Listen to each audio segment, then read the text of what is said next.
정부가 국정우선 과제로 지역화폐 확대를 추진하면서 그동안 반대 입장을 고수하던 대전시 입장에도 변화의 기류가 감지되고 있습니다. 정부 지침에 따라 확대 추진 여부를 검토하겠다는 기존과는 사뭇 달라진 입장을 내놨는데요. 이와 관련해 충남대 경제학과 정세은 교수와 좀 더 자세한 이야기 나눠보겠습니다. 교수님 어서 오십시오. 예, 안녕하세요. 자, 윤석열 정부 당시에 편성된 지난 1차 추경, 그때 국비, 대전시가 받은 국비가 52억 원입니다. 이게 뭐 울산이 가장 적고 대전이 전국에서 꼴찌에서 2등을 한 거거든요. 자, 온통 대전 한 달치 지급액 수준에 불과하다 이런 비판도 나왔었는데, 자, 대전시 아직까지는 좀 여전히 소극적인 입장인 것 같습니다. 교수님 어떻게 보세요? 예, 대전시가 원래 이제 지역화폐 정책이 전 정부의 정책이다라고 네. 해서 제 기억에는 2023년에 네. 국비로 받은 83억 중에서 60억을 반납하기도 했었거든요. 그랬었죠. 점점 예. 그 할인율을 줄이고 그렇게 해서 사람들이 점점 안 쓰게 되니까 네. 그랬었던 이 대전시가 네. 이번에는 전체적으로 네. 나라에서 돈을 많이 풀고 네. 그리고 지역의 소상공인이 어렵고 네. 아마 지역에서 원성이 좀 클 것 같아요. 네. 그렇다 보니 다른 데 하는데 우리는 안 하냐 이런 얘기도 있을 테고 네. 그래서 어제 오늘 사이에 약간 기류가 바뀐 것은 같습니다만 네, 네. 그래도 마지못해 한다는 그런 좀 느낌은 좀 있습니다. 네. 그 다른 전문가분들은 그런 얘기도 하시더라고요. 이장우 대전시장이 지역화폐 정책을 이거 경제 정책인데 이걸 자꾸 복지 정책으로 오인을 한다. 그런 말씀하셨는데 교수님은 거기에 대해서는 동의하세요? 저는 소상공인이라고 하는 영역에 네. 대한 네. 국가에 쓸만한 정책이 없거든요. 네. 이제 그렇게 생각하면은 지역화폐 정책은 네. 복지 정책보다는 네. 경제 정책에 가깝고, 예. 그러니까 경제 정책을 막 기업의 투자, 네. R&D 이런 것만을 경제 정책이라고 보면은 네. 한국 경제의 아주 중요한 하나의 네. 부분인 중소상공인 영역, 네, 공동시장 이 부분을 놓치게 되거든요. 네. 그래서 지역화폐 정책은 산업 정책이다, 경제 정책이다 이렇게 그 비중이 더 크다라고 네. 그렇게 말씀드릴 수 있겠습니다. 소비의 승수 효과가 확실히 있다. 예, 예. 네. 자, 지역화폐 집행을 위해서는 뭐 막대한 지방비 확보가 필요한 것도 사실이에요. 이장우 시장도 항상 이 부분을 지적을 하고 있는데 매칭 비율이 국비 1에 지방비 4. 사실 지방비 부담이 큰 건 맞거든요. 이 문제 어떻게 해결해 가야 되겠습니까? 그거는 근데 대전시만 해도 네. 한 해 예산이 네. 몇천억 정도 규모가 되거든요. 뭐 조 단위를 넘어가기도 하죠. 예, 예. 인건비 합치면. 예, 예. 네, 네. 그런데 뭐 이번에 상반기에 1차 네. 추경 때 네. 국가가 4천억 정도의 네.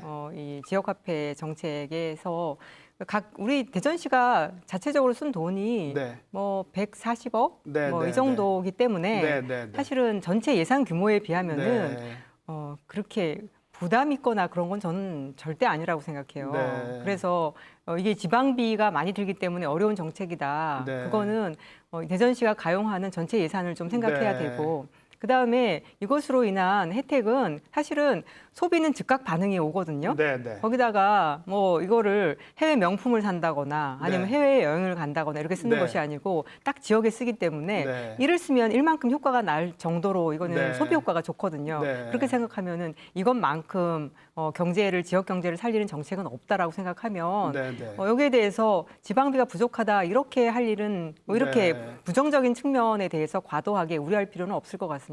대전시 입장은 지역화폐 사업을 하게 되면 뭐 대전시 예산이 뭐 수백억, 수천억 원이 부족해서 대전시가 진짜 필요한 사업을 못 하게 된다.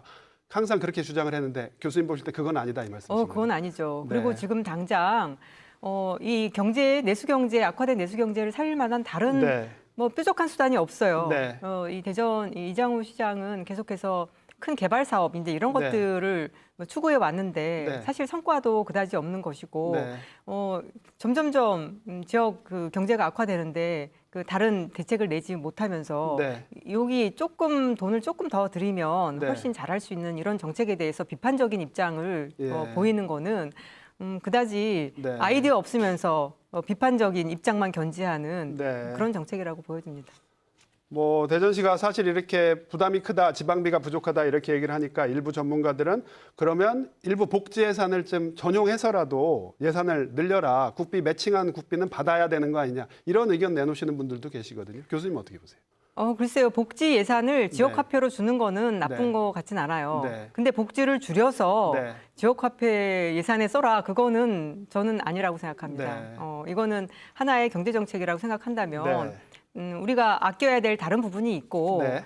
사실 기업에게 주는 건 아까워하지 않으면서 네. 가게에게 주는 건 너무 아까워하는 게 네. 그 전통적인 좀 정서거든요. 또 네. 전문가들도 그렇고 그건 아니라고 생각합니다. 네. 자, 이 부분도 한번 좀 저희가 짚고 넘어가야 될 것 같은데 중구가 자체 지역 화폐를 발행했습니다. 지난 10일부터 중구통이 발행이 됐는데 사실 가맹점이 좀 겹치는 측면이 있어서 이것 좀 교통 정리가 필요한 거 아니냐 이런 지적 나오거든요. 이 부분은 어떻게 보십니까? 아무래도 대전시가 발행하는 대전사랑 카드는 네. 대전 전 지역에 쓸 수가 있는 것이고 네. 중구가 발행하는 중구통은 중구에 쓰는 거니까 중구 그렇겠죠. 지역에서는 겹치겠죠. 네, 네. 저는 이 두 가지가 겹치는 게 왜 문제일까 이렇게 생각합니다. 네. 그거는 지역에 돈을 더 많이 쓴다는 거거든요. 네, 네. 오히려 이것이 겹치면은 네. 그 겹치는 지역에 소비가 네. 아주 활성화된다는 거잖아요. 네. 그래서 지역 화폐 정책은 약간의 할인을 줘서 네. 지역 현장에 대한 소비를 진작시키는 것이기 때문에 그렇죠. 예. 이건 중복되어서 나쁠 네. 일은 없다. 그리고 이 대전시가 보면은 그 구마다 네. 소비 그 비중이 달라요. 네. 서구나 유성구가 비중이 많고 그렇죠. 중구나 이런 동구나. 데는 예. 동구나 약하거든요. 네. 그래서 만약에 대전시가 운용하는 대전사랑 카드만 쓰다 보면은 네, 네. 오히려 잘 되는 구에 몰릴 수도 있어요. 네. 그렇기 때문에 뭐 대덕구라던가 네. 아니면 중구라던가 동구라던가 이런 데에서 같이 쓰게 되면 중복돼서 두 배로 나타나면서도 네. 그 약간 외곽 지역 소외된 그 지역에 또 한쪽으로 몰리는 것을 막는 그런 네. 효과가 있을 것 같습니다. 네. 마지막으로 뭐 현안이니까 이것도 짧게 여쭤볼게요. 이스라엘과 이란 전쟁, 뭐 트럼프 미국 대통령이 뭐 오늘 전격적으로 휴전을 했다 이렇게 발표를 하긴 했지만, 자 우리 경제에 우리 특히 지역 경제에도 먹구름을 들이울 거다 이런 걱정들 많으시거든요. 교수님 어떻게 보십니까? 많았는데 네. 만약에 정말 휴전이 빠르게 된다라고 네. 하면은 그 문제로 인한 이 불확실성은 네. 소멸되는 것 같아요. 네. 그렇지만 중동 지역이 그렇게 쉽게 네. 안정이 찾아올 거냐 생각을 네. 한다면 네. 그리고 이란 국민들의 어떤 자존심이나 그렇죠. 어떻게 보면은 계속해서 불씨는 남아 있다 네. 생각하고 저는 심각한 파국은 지났다. 네. 파국은 막았다. 그렇지만 여전히 트럼프의 관세 전쟁과 네. 미중 갈등과 네. 또 러시아 우크라이나 전쟁도 있고 네. 뭐 하기 때문에 이게 휴전이 됐다고 해서 네. 진짜 뭐 경제가 아주 좋아지고 이렇게 생각할 일은 아닐 것이고 네. 계속 불확실성이 있고 네. 그래서 원자재 가격이 오르고 그로 인해서 물가가 오를 가능성도 충분히 네. 있어서 그게 어떻게 생각하면은 네. 이 휴전과 지역을 살리는 지역 화폐 정책 이게 네. 더 중요한 것 같습니다. 그래서 오히려 더 지역 화폐가 중요하다. 알겠습니다, 교수님. 오늘 말씀은 여기까지 듣겠습니다. 고맙습니다. 예, 감사합니다.